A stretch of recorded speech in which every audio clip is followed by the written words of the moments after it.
আসসালামু আলাইকুম ভিউয়ার্স, সবাইকে আজকের ভিডিওতে অনেক স্বাগতম।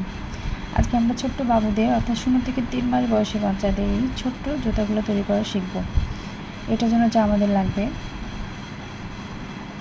এখানে সুতা, আমি একটা ব্যাম্বু ইয়ার্ন নিয়েছি, 2.5 mm একটা নিডেল নিয়েছি, একটা প্লাস্টিকের ছোট্ট নিডেল, একটা কাটার, এরপর লাগবে আমাদের একটা ইঞ্চি টেপ। প্রথমে আমরা যে বাচ্চার জন্য সেটা 0 থেকে 3 মাস হোক কিংবা 3 থেকে 6 মাস কিংবা 6 থেকে 12 মাস পর্যন্ত হোক না কেন, তার পায়ের মাপটা নিতে হবে। পায়ের মাপটা কীভাবে নেবেন? পায়ের বৃদ্ধা আঙুলের মাথা থেকে ধরে অর্থাৎ গোড়ালি পর্যন্ত টেনে নিয়ে দেখবেন মাপ যতটুকু হবে ঠিক ততটুকু পরিমাণ চেনটা তৈরি করে নেবেন। এখানে চেন কতটা হলো সেটা ম্যাটার করে না, আসলে আপনার দরকার হচ্ছে মাপটা যদি ঠিক না থাকে তাহলে জুতা ছোটো বড়ো হবে কিংবা ঢিলা হয়ে যাবে, কখনো টাইটও হয়ে যেতে পারে। তো এখানে আমি যে 0 থেকে 3 মাস বয়সে বাচ্চাদের জন্য বানাবো, 10 সেন্টিমিটার হলেই অর্থাৎ চেনটার পরিমাপ 10 সেন্টিমিটার হলে এটা হয়ে যাবে। তো চলুন 10 সেন্টিমিটার আমি আগে চেনটা তৈরি করে নিই। তো দেখুন এখানে আমি 10 সেন্টিমিটার পর্যন্ত মাপ দিয়ে নিচ্ছি। দেখুন এখান থেকে ধরে এই 10 সেন্টিমিটার পর্যন্ত আমার এই সুতা এবং নিডেল মাপ অনুযায়ী 23টা চেন হয়ে এসেছে। তো এখানে প্রত্যেকটা আমি হাফ ডাবল ক্রোশেট করব।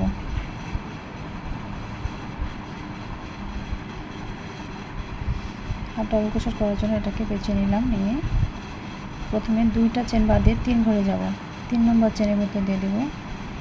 দেখুন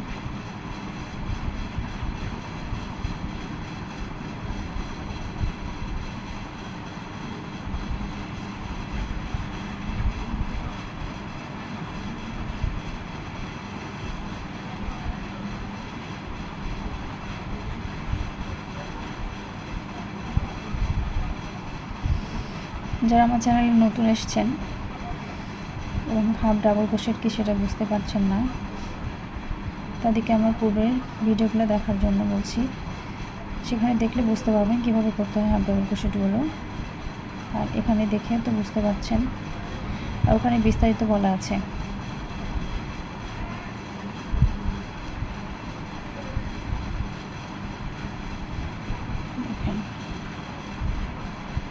এখানে আমরা এই পুরোটা সবগুলো চেনের উপর একটা করে হাফ ডাবল ক্রোশেট করে নেব। এখানে আমাদের 22টা হাফ ডাবল ক্রোশেট হয়েছে, দেখুন। এরপর এখানে আমরা 2টা চেন করব। দেখুন 2টা চেন করে পাঁচটাকে ঘুরিয়ে দেব, ঘুরিয়ে এরপরে যে চেনের স্পেসটা আছে এখান দিয়ে দেব। দেখুন আবারও হাফ ডাবল ক্রোশেট করে নেবে, পুরো লাইনটা জুড়ে আবার হাফ ডাবল ক্রোশেট করবে।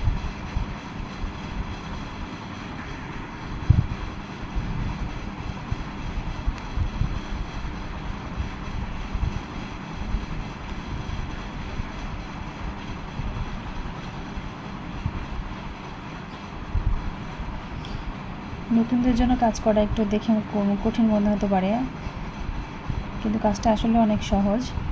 আপনি যখন বারবার প্র্যাকটিস করবেন তখন এটা অনেক সহজ মনে হবে। দেখেন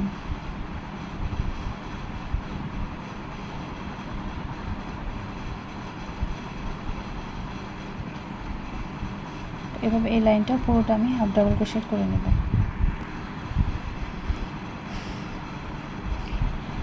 দেখুন দ্বিতীয় লাইনে এই শেষে যখন আমরা হাফ ডাবল ক্রোশেট করব তখন কীভাবে করবো দেখুন, এটাকে ঘুরিয়ে নিলাম, নিয়ে প্রথম সারি কাজটা করার পর যখন ঘুরিয়ে নিয়েছিলাম তখন 3টা চেন ছিল আমাদের কাজ করার শুরুতে। দেখুন এই 2টা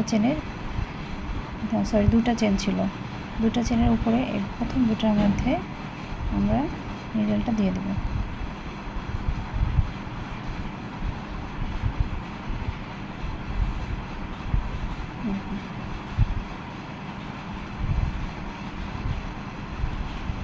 এভাবে ঠিক 13টা শাড়ি আমরা করে নেব। একইভাবে একই নিয়মে হাফ ডাবল ক্রোশেট করে আমি আরও একবার এটা দেখিয়ে দিচ্ছি যে যখন এটা ঘোরাবেন তখন কীরকমভাবে করে নেবেন। দেখুন এখানে শেষ করার পর 2টা চেন নেবেন, নিয়ে এভাবে কাজটাকে ঘুরিয়ে দেবেন। দিয়ে আবার পেঁচিয়ে নেবেন, দিয়ে যেখান থেকে এটা চেনটা উঠেছে সেটা বাদ দিয়ে পরের যে গ্যাপটা আছে এই যে এখান দিয়ে তুলে নেবেন, নিয়ে ঠিক একই নিয়মে পরেরগুলো করতে থাকবেন। দেখুন একইভাবে আমরা এখানে একটা দুটো হয়েছে, এরকম 13টা শাড়ি হবে। 13টা শাড়ি করার পরে করছি। তো দেখুন আমাদের 13 নম্বর শাড়িটা প্রায় শেষ করছি।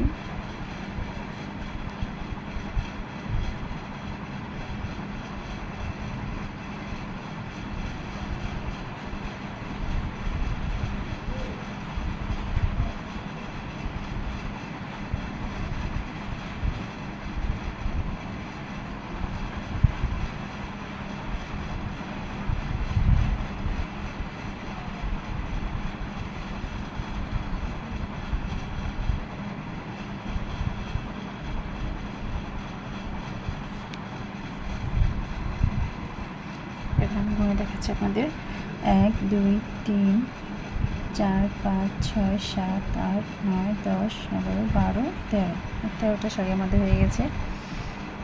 এখানে চেন করে নিয়ে সুতাটা একটু বড় করে এখান থেকে কেটে নেব।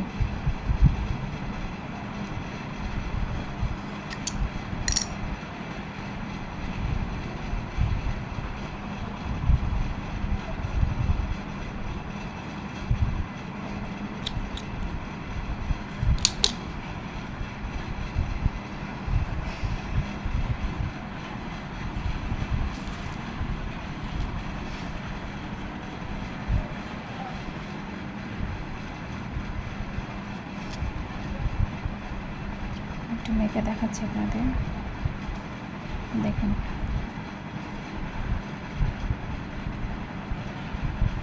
এইদিকে প্রায়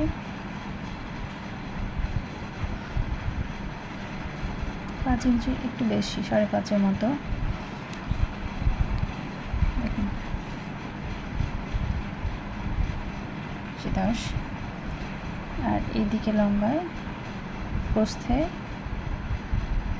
কত হয়েছে এখানে 10, প্রায় 8 স্কোয়ারের মধ্যে হবে, সমান হওয়ার কথা। যদি আপনার নিডেল এবং সুতা বা ভিন্ন হয় তাহলে সুতা থিকনেস অনুযায়ী এবং নিডেল অনুযায়ী যখন আপনাদের চেনগুলো করবেন তখন সে অনুযায়ী কম বেশি হতে পারে, তো সেটা আপনি অবশ্যই মেপে নিয়ে ঠিকঠাক করে নেবেন।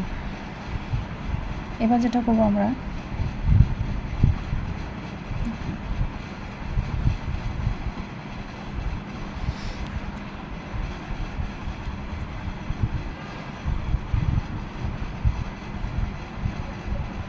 সুতাটাকে এটা আমাদের দিয়ে দিলাম,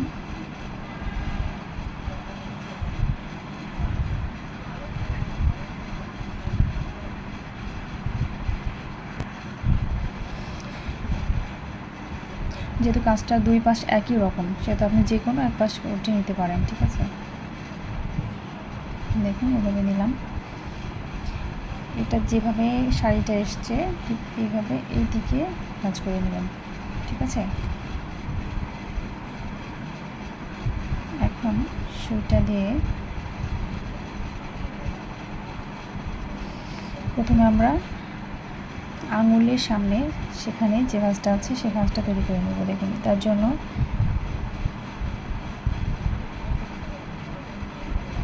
এখানে যে চেনটা আছে সেই চেনের মধ্যে দিয়ে দিলাম, এটা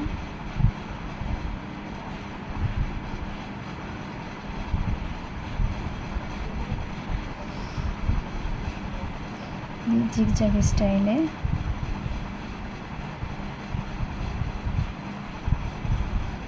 আপনি চাইলে এদিক থেকে ঘুরিয়ে দিতে পারেন।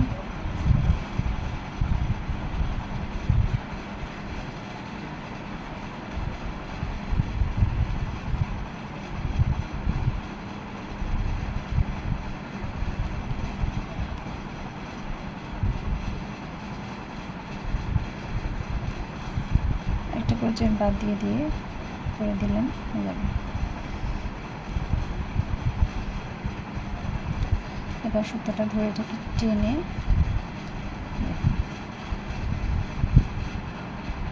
টমাটটাকে বন্ধ করে দিলাম।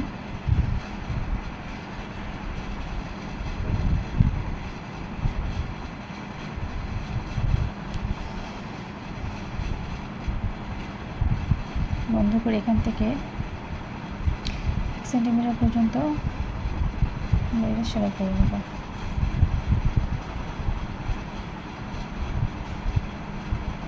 চেনের ভেতর দিয়ে নেবেন।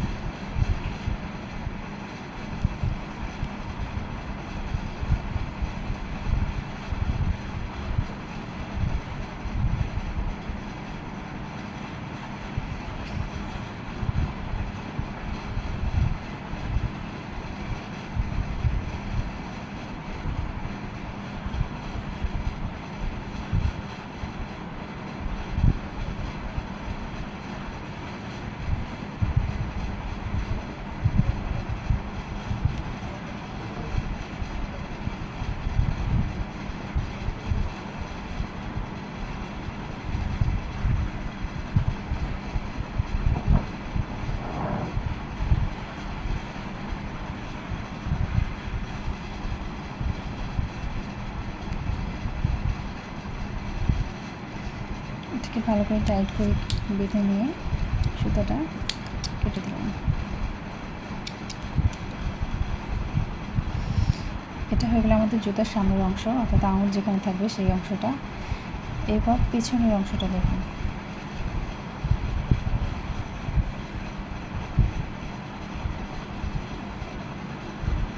পেছনের অংশটা ঠিক এখান থেকে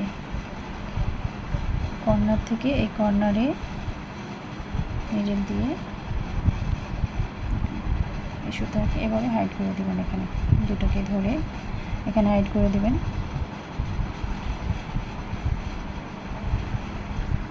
চেনগুলোর ভিতর দিয়ে আটকে দিন, একটা একটা করে চেন করে। এখানে ফাঁকা করবেন না, প্রত্যেকটা চেনের ভেতর দিয়ে এপার ওপার করে টেনে নিয়ে আটকে দেবেন।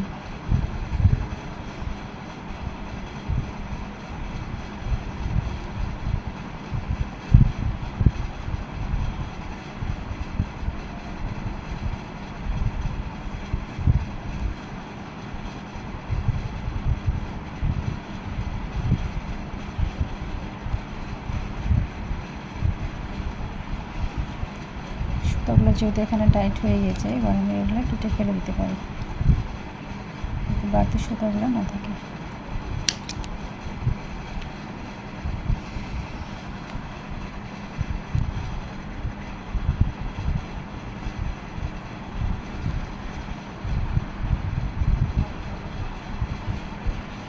দেখুন অর্ধেকটা উপর থেকে অর্ধেকটা ভাবে সেলাই করে নেওয়ার পর এখানে ঠিক গোড়ালিটা রাখার জন্য, সুন্দর করে একটা শেপ আনার জন্য আমরা এখানে এটাকে ঠিক এভাবে ভাঁজ দিয়ে নেব। দেখুন এটা কিন্তু এরকম একটা শেপে আছে, ঠিক এখানটায় ধরে এইভাবে দিয়ে দেব। আশা করি বোঝা যাচ্ছে। দেখুন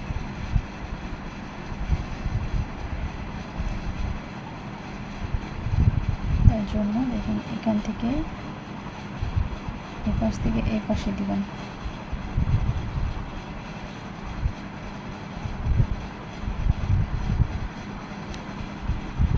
উপর উপর নিয়ে নেবেন এভাবে।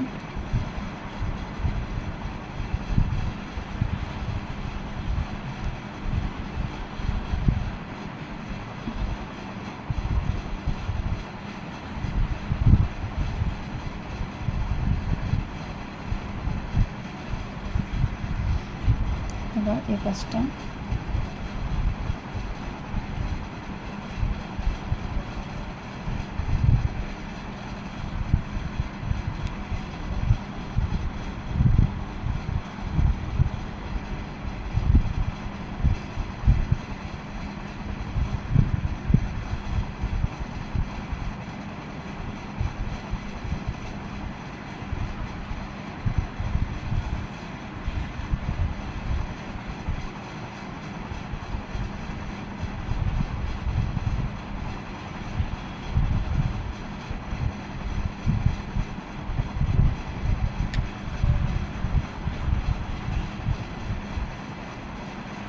এটাকে এখানে একটা নট তৈরি করে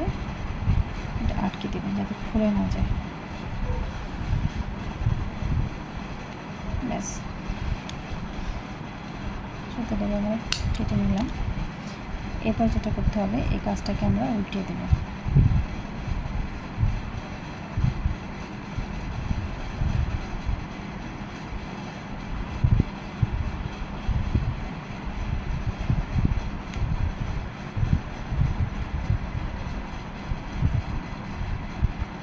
এখন তো আপনার ছোট্ট সোনামণি জুতাটা